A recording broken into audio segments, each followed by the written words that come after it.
네, 오늘 본문은 골로새서의 말씀입니다. 매주 주일 오후 시간을 통하여 우리가 강해 설교로 함께 나누고 있는 본문이 바로 골로새서입니다.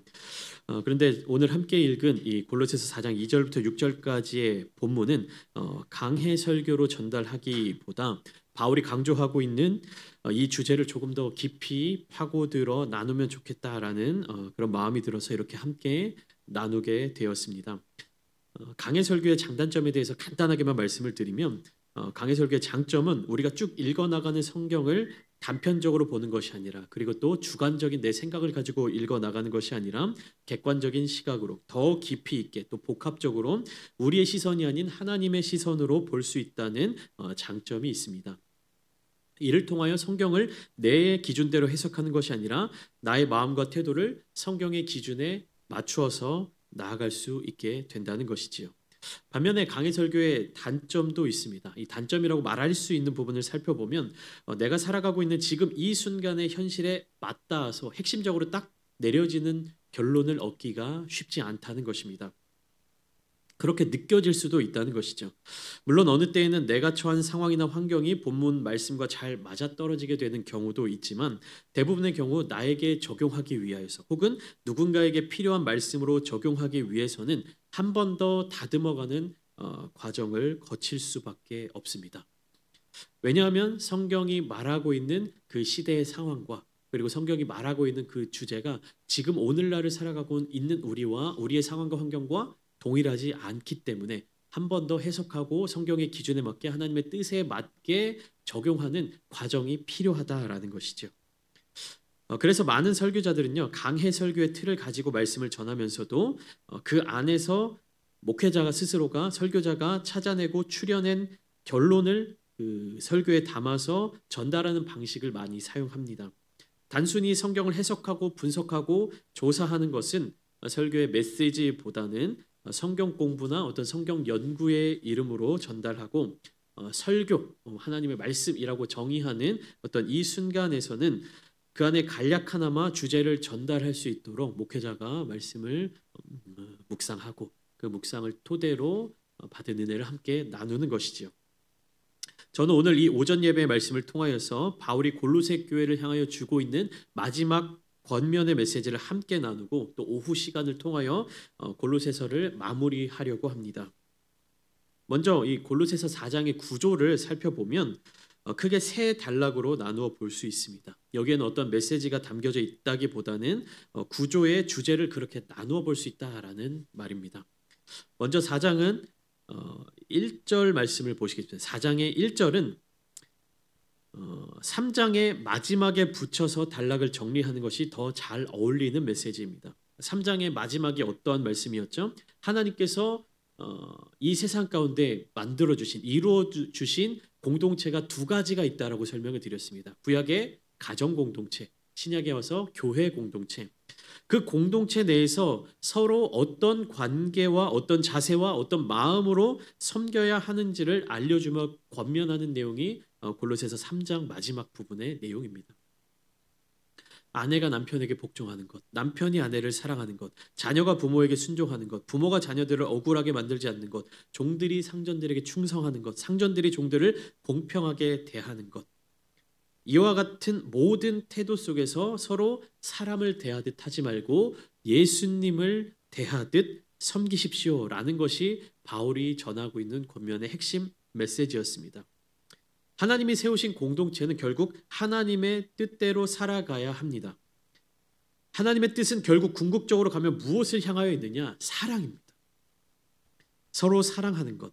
하나님께서 우리를 사랑하신 것처럼 우리 또한 하나님을 사랑하며 하나님을 향한 그 사랑을 가지고 이웃을 사랑하는 것이 하나님께서 세우신 공동체가 가져야 할 모습입니다. 골로새서 4장 1절의 말씀은 바로 이와 같은 큰 주제 안에서 상전들을 향하여 권면하는 메시지인 것이죠.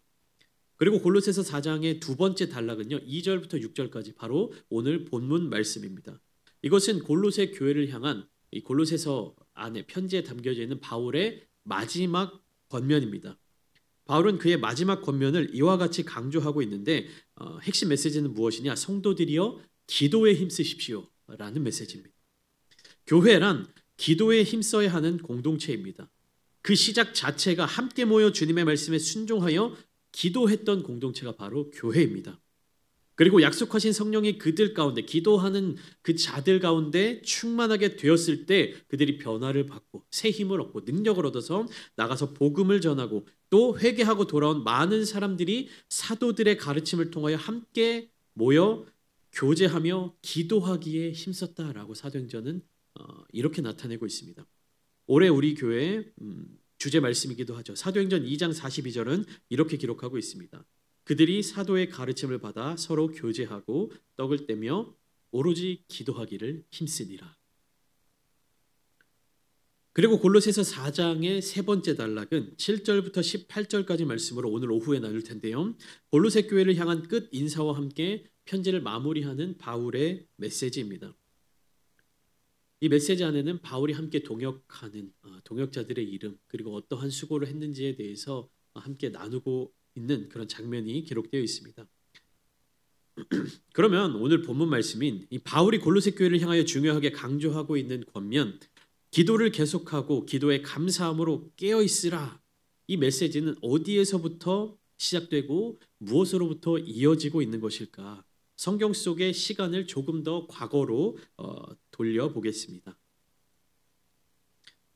예수님께서 십자가를 지시기 전 겟세마네 동산에서 마지막 기도하실 때 그때 예수님께서 제자들을 향하여 주셨던 말씀이 있습니다. 우리가 금요일에도 함께 나누었는데 누가복음 22장 40절 말씀은 이렇게 기록되어 있습니다. 그곳에 이르러 그들에게 이르시되 유혹에 빠지지 않게 기도하라 하시고 그리고 예수님은 제자들과 조금 떨어진 곳으로 가셔서 간절히 하나님께 기도하셨습니다. 어떤 기도하셨습니까? 내 원대로 마시옵고 아버지의 원대로 되기를 원하나이다. 주님은 이런 기도를 하셨습니다. 땀이 핏방울이 될 정도로 기도하기를 마치신 예수님께서 제자들에게 돌아오셨을 때 제자들은 어떠한 모습으로 있었습니까? 잠들어 있었습니다. 누가복음에서는 슬픔으로 인하여 잠들었다라고 이야기하고 있습니다. 이렇게 잠들어 있는 제자들을 향하여서 주님은 또 이렇게 말씀하시죠. 누가복음 22장 45절과 46절입니다. 이 말씀은 우리 함께 한 목소리로 읽겠습니다. 시작. 기도 후에 일어나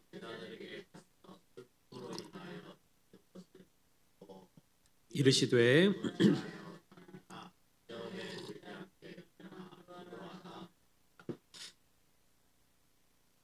어찌하여 자느냐 시험에 들지 않게 일어나 기도하라. 그러니까 잠들지 말고 깨어 기도하라는 주님의 이 말씀은요. 오늘 본문인 골로새서의 마지막 부분에도 동일하게 나타나고 있습니다. 그리고 그 말씀은 오늘날 우리들에게도 그대로 주어지고 있습니다. 시험에 들지 않게 일어나 기도하라. 깨어 기도하라. 왜 주님은 제자들에게 또한 교회에게 또한 성도들에게 계속해서 깨어 기도하라고 말씀하시는 것일까요?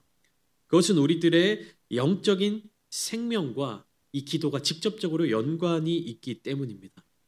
여러분, 성경은 종이나 글자가 아니라 살아있는 하나님의 말씀입니다. 그 하나님의 말씀은 우리들에게 마르지 않는 생수와 같은 영원한 생명을 주십니다.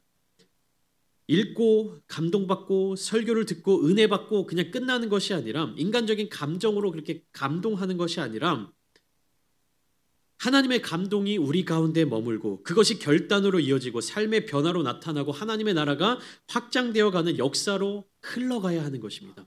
하나님의 말씀은 생동력이 있는 것입니다. 살아있는 것입니다. 그냥 듣고 머물러 있고 멈춰 있고 그것으로 끝나는 것이 아니라 하나님의 말씀이 들어간 곳, 하나님의 생명을 경험한 곳에는요 반드시 그 생명이 무엇입니까? 움직이는 것입니다. 살아있다는 것은요 움직임이 있다는 것입니다. 그런 운동력이 일어나야 한다는 것입니다. 저와 여러분들에게는 이와 같은 사명이 있습니다. 하나님의 나라가 확장되어 가는 것, 그 복음이 세상 끝까지 전달되게 하는 것, 그 사명이 우리에게 있습니다. 그런데 기도가 아니고서는 이러한 역사가 이루어질 수 없습니다. 오늘 이 말씀을 통하여서 여기에 모이신 모든 성도님들이 기도의 사명자가 되시기를 축복합니다. 성경 속 수많은 이야기들, 그중에 구약의 선지자들이 하나님께 어떻게 기도했는지를 자세히 살펴보고 깊게 묵상해 보면요, 그동안 우리가 해온 기도가 조금 어색하다고 느껴지실 수 있습니다. 우리가 어떻게 기도했는가, 우리가 무엇을 기도했는가, 무엇을 위하여 기도했는가를 다시 한번 생각해 보는 시간이 되기를 소망합니다. 우리는 사무엘상 3장을 통하여서 어린 사무엘을 부르시는 하나님의 음성을 보게 됩니다. 당시 대제사장이었던 엘리조차도 듣지 못했던 하나님의 음성을 어린 사무엘이 듣게 되는데, 부르시는 하나님의 그 음성에 어떻게 대답해야 하는지를 엘리 대제사장이 사무엘에게 알려줍니다. 그리고 그 말대로 하나님의 부르심에, 하나님의 음성에 순종하여 대답하는 사무엘의 모습이 사무엘상 3장 9절과 10절 말씀에 기록되어 있습니다. 우리 자막을 보시면서 함께 읽겠습니다. 시작. 엘리가 사무엘에게 이르되 가서 누웠다가 그가 너를 부르시거든 내가 말하기를 여호와여 말씀하옵소서 주의 종이 듣겠나이다 하라 하니, 이에 사무엘이 가서 자기 처소에 누우니라. 여호와께서 임하여 서서 전과 같이 사무엘아 사무엘아 부르시는지라. 사무엘이 이르되 말씀하옵소서 주의 종이 듣겠나이다 하니. 9절 말씀에 엘리가 사무엘에게 알려주죠. 여호와여 말씀하옵소서 주의 종이 듣겠나이다 이렇게 대답해라. 그리고 10절 말씀에 사무엘이 그 말 그대로 하나님의 부르심에 이렇게 대답하죠. 말씀하옵소서 주의 종이 듣겠나이다.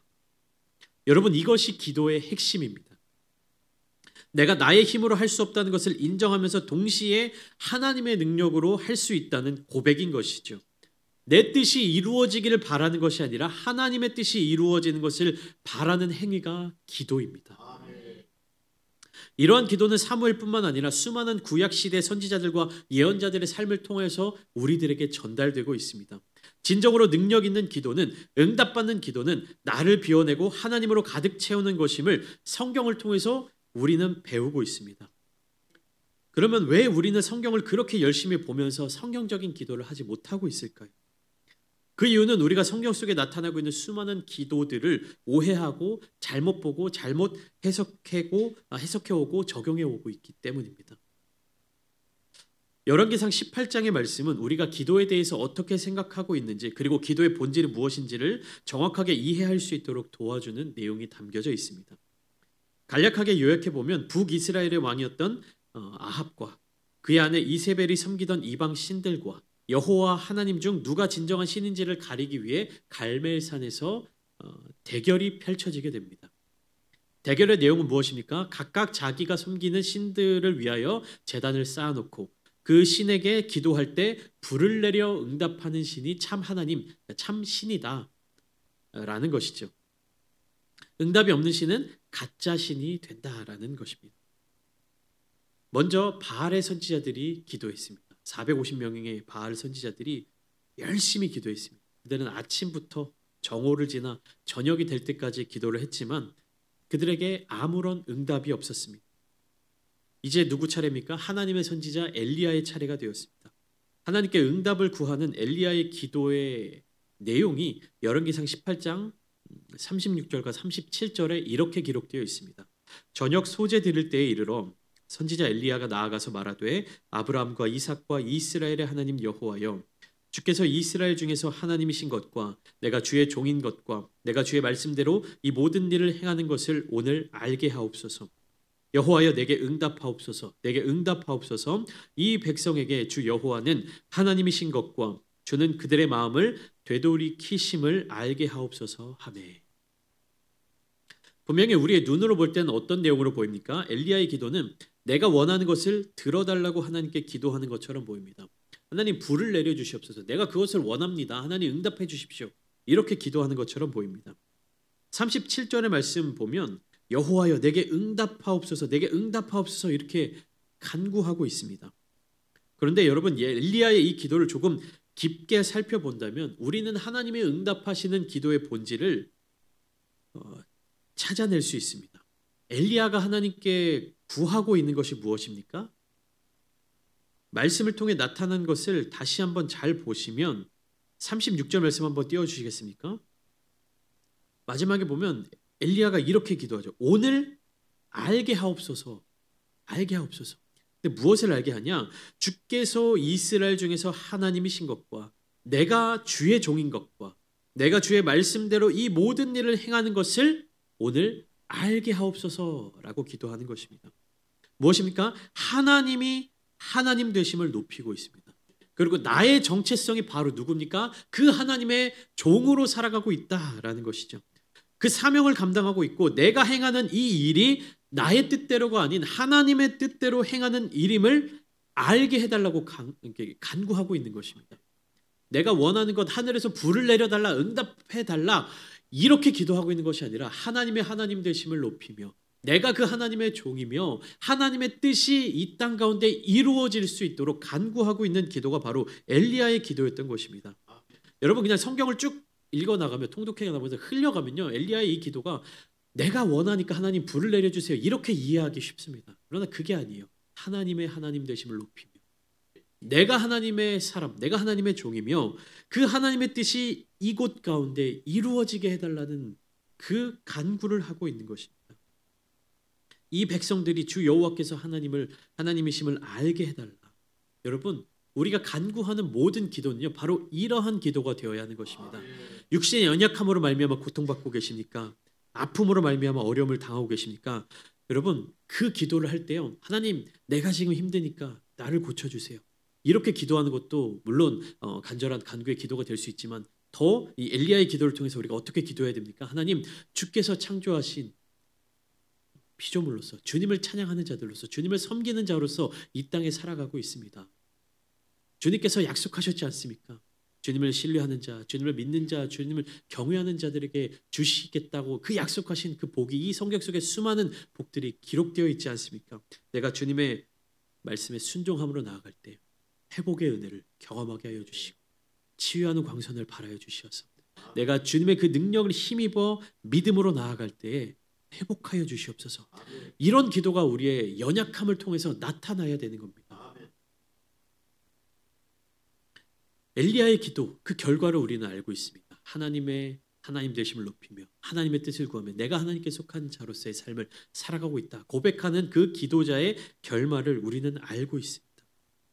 다시 오늘 본문으로 돌아와 보면 사도 바울은 기도에 힘을 쓰라고 이야기하면서 기도를 계속하고 감사하는 마음으로 기도하라고 표현하고 있습니다. 여러분 보편적으로 기도라는 것은요 그리스도인들의 고유한 행위가 아닙니다. 교회를 다니지 않는 사람들, 예수님을 믿지 않는 사람들도 기도한다라는 표현을 사용합니다. 다른 종교를 가지고 있는 사람들도 다 자기가 믿는 어떤 존재, 그 신에게 다 기도하고 있습니다. 예수님이 그 마음의 중심에 살아계시지 않아도 기도는 할 수 있습니다. 그렇다면 믿는 자들의 기도는 무엇이 달라야 합니까? 예수님을 그 마음의 중심에 두고 살아가는 사람들의 기도는 어떻게 이루어져야 합니까? 사도 바울은 이에 대한 대답으로 골로새 교회 성도들을 향하여 기도를 계속하되 감사하는 마음으로 기도하라고 말하고 있습니다. 그 말은 예수 그리스도께서 마음에 거하시고 살아계신다는 것을 분명히 아는 자로서의 기도를 하라는 것입니다. 예수님을 바라보며 기도하는 사람은 예수님을 마음에 두고 살아가는 사람은요 내가 어떠한 환경에 처해 있든지 간에 감사함으로 기도할 수 있습니다. 깨어있으라 감사함으로 깨어있으라 이 깨어있으라는 말은 육신이 깨어있으라는 말은 아니겠죠. 살아있는 영으로 기도하라는 말씀입니다.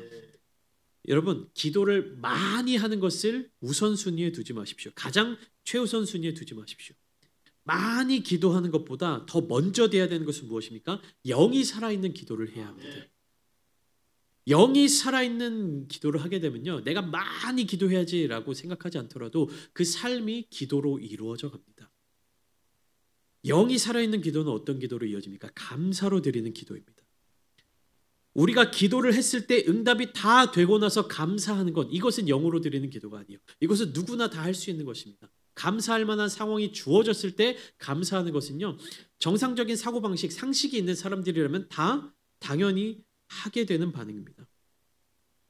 물론 이런 감사 또한 귀중한 모습입니다만 그러나 바울이 지금 골로새 교회를 향하여 던지는 메시지는 영적으로 혼란스러운 시기에 무엇이 진리인지 알지 못하게 만드는 그런 혼란 가운데 여기저기에서 다 자기가 진리라고 외치는 거짓 선지자들 사이에서 오직 그리스도만을 붙들기 위한 기도를 계속하라는 간절한 심령을 보여주고 있는 것입니다.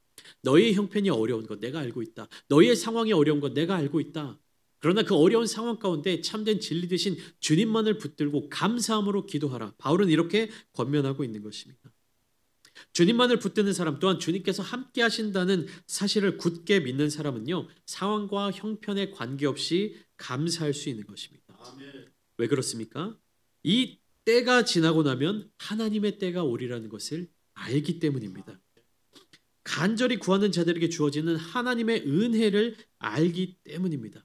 지금은 힘들지라도, 지금은 어려울지라도, 지금은 막막해 보일지라도 이 시기가 지나고 나면 하나님의 때가 오면 반드시 회복될 것이다. 반드시 열매 맺어질 것이다. 그 사실을 알기 때문입니다. 시편 126편은 이렇게 고백합니다. 눈물을 흘리며 씨를 뿌리는 자는 기쁨으로 거두리로다. 울며 씨를 뿌리러 나가는 자는 반드시 기쁨으로 그 곡식단을 가지고 돌아오리라.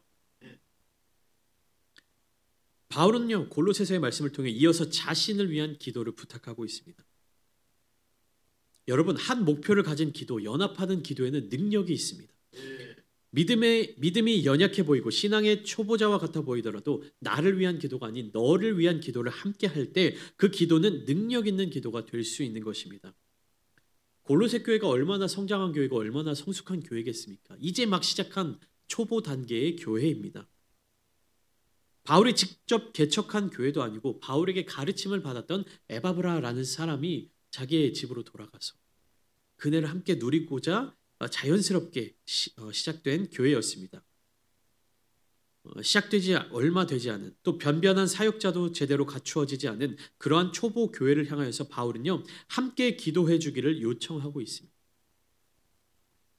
골로새서 1장의 말씀을 통해서 우리가 너희를 위하여 기도할 때마다 하나님 곧 우리 주 예수 그리스도의 아버지께 감사하노라 라고 말하며 골로새 교회를 향해서 내가 너희를 향하여서 계속해서 기도하고 있다라고 말한 바울은요 이제 편지의 끝맺음을 통해서 오늘 본문 3절의 말씀을 통해 너희도 우리를 위하여서 함께 기도해 주기를 부탁하고 있는 것입니다.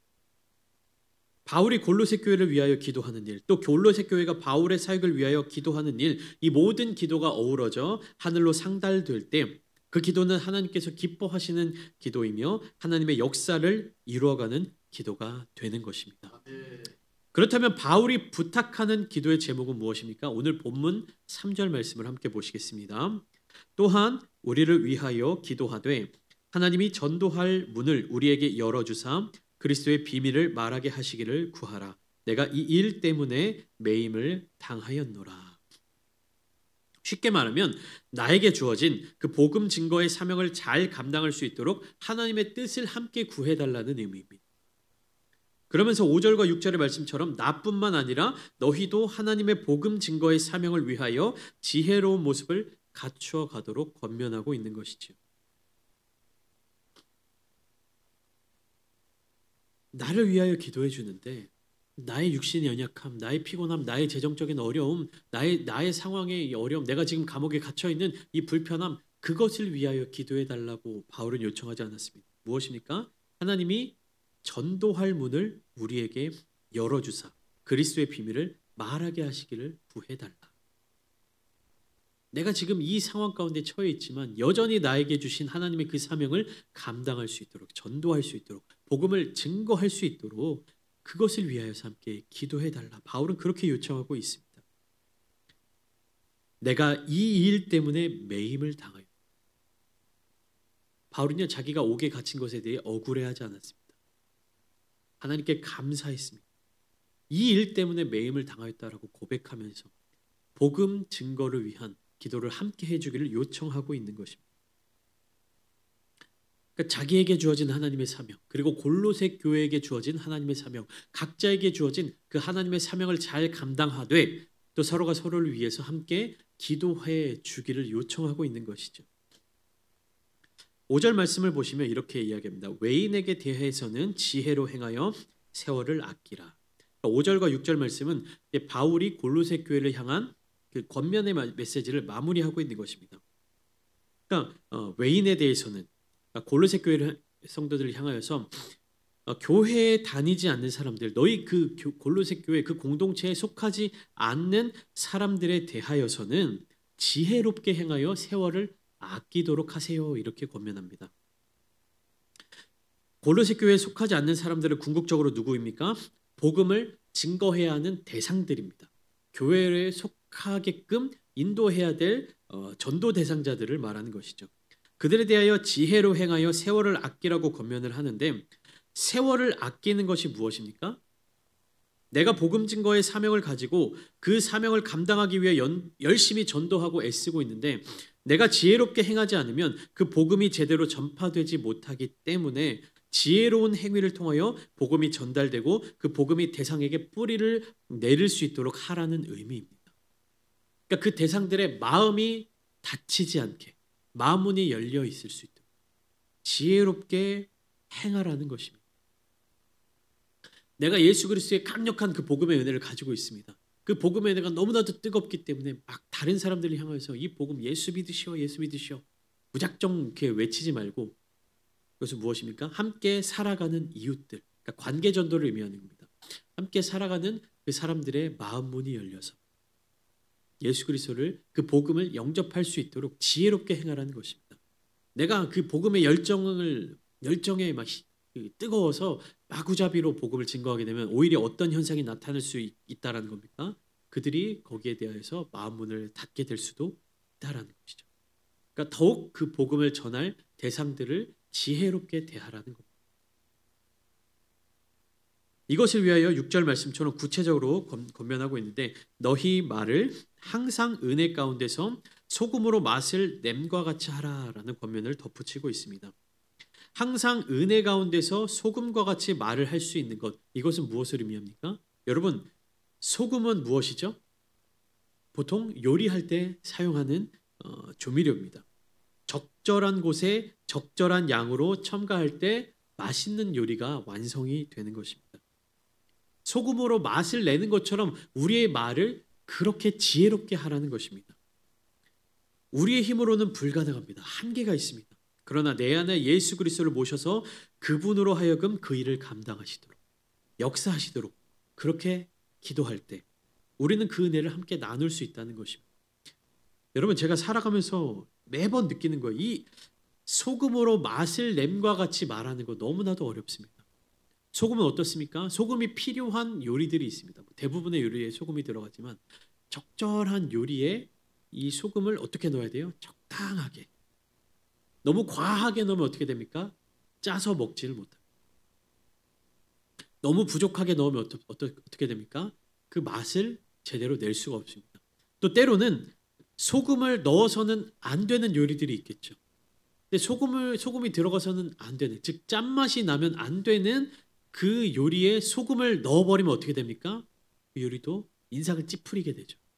그러니까 우리의 말이 소금으로 맛을 내는, 조화롭게 만드는, 상대방을 기분 좋게 만들고 행복하게 만드는 그러한 말을 하라는 것입니다. 내가 아무리 복음의 은혜를 가지고 있고 내 안에 아무리 예수 그리스도의 그 은혜가 살아있다 할지라도 내가 다른 사람들에게 내뱉는 그 말이 너무 짠맛이 나요. 그럼 어떻게 됩니까? 그 대상이 괴로워하겠죠. 때로는 하나님 예수 그리스도의 복음을 가지고 다른 사람들에게 그 복음을 전하는, 메시지를 전할 때 너무 그 미미하게 소금이 들어가 있다. 어떻습니까? 소금이 들어갔는지 안 들어갔는지 존재감도 느껴지지 않게 될 것입니다. 그렇기 때문에 바울은요, 은혜 가운데서 소금으로 맛을 냄과 같이 말을 하라고 이야기합니다. 은혜로만 가능합니다. 여러분, 은혜를 간구하십시오. 하나님께 은혜를 구하십시오. 나의 힘으로 될 수 없다는 걸 인정하셔야 합니다.